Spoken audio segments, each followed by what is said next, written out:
আসসালামু আলাইকুম, সবাইকে ঈদ মোবারক। সবাই কেমন আছেন? আশা করি ভালো আছেন। আলহামদুলিল্লাহ আমিও ভালো আছি। চলে আসলাম নতুন একটা ভিডিও নিতে। ভিডিওটা না টেনে সম্পূর্ণ দেখবেন, আশা করি ভালো লাগবে। তো আজকে সকাল সকাল একটু ঠান্ডা পানি খায়া মানে প্রচুর গরম লাগতেছিল, গলাটায় এমন হাল করলাম, গলাটাই ভেঙে গেছে। তো যাই হোক, আমার অবস্থা তো দেখতে পারতেছেন, আমার চেহারার অবস্থা তো 12টা বেজে গেছে। আসলে অনেকেই জিজ্ঞেস করে কী অসুস্থ আপু, আপনি কী অসুস্থ? তো সময় সুযোগ করে বলবো, যখন বলবো তখন অবশ্যই বুঝতে পারবেন কী অসুস্থ। আমি এতদিন যাবত আছি, আর আরও কতদিন থাকতে হবে জানি না। তো যাই হোক, এই কারণে আসলে মানে আমার বাইরে যাইতেই ভালো লাগে না। তারপরে যেহেতু আজকে ঈদের দিন, সকালবেলা আপনাদের ভাইয়া তো ঢাকায় আছে, আর এবার তো আমরা কোরবানির কোনো কিছু করলাম না, তো দেবর কোরবানি দিতেছে।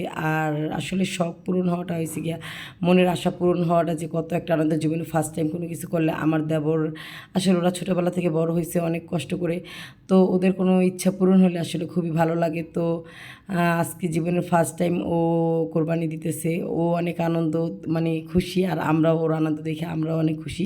আসলে ওরা গরিব বাবার সন্তান হলে যা হয়, তা ও বা আর আমার এই দেবর সাথে আমাদের আসলে সবারই একটু সম্পর্ক ভালো। তো যাই হোক, আসলে ওর আর আমার হাজব্যান্ডের মানে আপনাদের ভাইয়ার যদি কোনো ইচ্ছা পূরণ হয়, আমার অনেক বেশি ভালো লাগে। কারণ ভালো লাগার মানুষ আমার স্বামী একজন, কারণ ওরা ছোটোবেলা থেকে এত কষ্টের ভিতর দিয়ে বড় হয়েছে। তো আল্লাহ যে ওর এই মনের আশাটা পূরণ করবে আসলে বুঝতে পারি নাই। তো সব কিছু আল্লাহ চাইলে কি না হয়। তো আমার দেবর কিন্তু জীবনে কোনো দিন আসলে ভাবে নাই যে, যেহেতু গরিব বাবার সন্তান, বাবার সাপোর্ট ছাড়া কিছুই হয় না, যে ইতালিতে যাইতে পারবে। তো যাই হোক, আলহামদুলিল্লাহ আমার দেবর ইতালিতে যাওয়ার পরে ফার্স্ট টাইম বেতনের টাকা দিয়া, তো কোরবানির নিয়ত করছিল যে প্রথম টাকা বেতন টাকা দিয়ে কোরবানিটা দেবার, সেই সময় কিন্তু ওর বেতনটা পাইছে। তো যাই হোক, এখানে এই যে তো আর হচ্ছে গিয়া কী আর বলবো। তো আমার দেবর এই 3 ভাগে দিছে, তো 1,80,000 টাকার মতো মনে হয় পড়ছে। তো আপনারা সবাই দোয়া করবেন যেন আগামী বছরও ওর মনের ইচ্ছা মতো ও যেন একা একটা গরু কোরবানি দিতে পারে। আর ওর মানে ও এমন একটা মানুষ, আসলে কারে দিবে কী করবে মানে, মানে পারলে আরও মানে গরু 3টায় হয় না।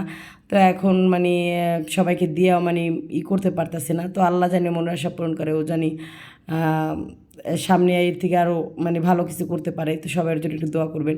আর আপনাদের ভাইও তো অনেক চেষ্টা করলো, যে আপনারা তো জানেনই, অনেকে জানেন অনেকে জানেন না, যে ইতালিতে যাওয়ার জন্য বা এসে যাওয়ার জন্য, মানে বিদেশে, আসলে বিদেশ হয়েছে ভাগ্য। তো এখন আমি হাল ছেড়ে দিছি, এখন আর আইসে ওনারে আর আমি বিদেশের কোনো প্যারা দিব না, কারণ এগুলো করে আমার খুবই অনেক টাকা পয়সা নষ্ট হয়ে গেছে। তো ভাবলাম ছেলেটা 13-14 বছর হয়ে যেতেছে, আল্লাহ যদি বাঁচায়, আমার ছেলে বড় হইলে ছেলেকেই একদিকে পাঠানোর ইচ্ছা আছে। তো যাই হোক, এখানে এই যে কোরবানির গরুর এতক্ষণ করছিল আমার ছেলে, আমার দেবর, আর এই যে হয়েছে কি আমার দেবর, আমার এটা হয়েছে কি আমার সেজ দেবরের তো শ্বশুর। তো ওই আসি ইতালিতে, তো মানে তাওর সাথে আমি একটু হাতে হাতে কাজ করে দিতেছিলাম, আর মাংসগুলো ভাগ করতেছিলাম। আর আমরা কিন্তু প্রত্যেকটা প্যাকেটই 1/2 কেজি আর 1 কেজির পরিমাণে করছি, আমরা এর থেকে কোনো কিছু কম করি নাই।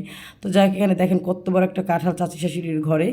তো সেই কাঁঠালটা দেখাইলাম, আর এই দেবররা রাত্রে খাওয়া দাওয়া করতেছিল, সেখানে আমরাও একটু চলে আসছি। তো এই হচ্ছে রাতের খাওয়া দাওয়া, আমরা একটু মজা করে খাইলাম। তো এই তো আজকের ভিডিওটা কেমন হলো অবশ্যই কমেন্ট করে জানাবেন। আর সবাই ভালো থাকবেন, সুস্থ করে আমাদের জন্য দোয়া করবেন। আল্লাহ হাফিজ।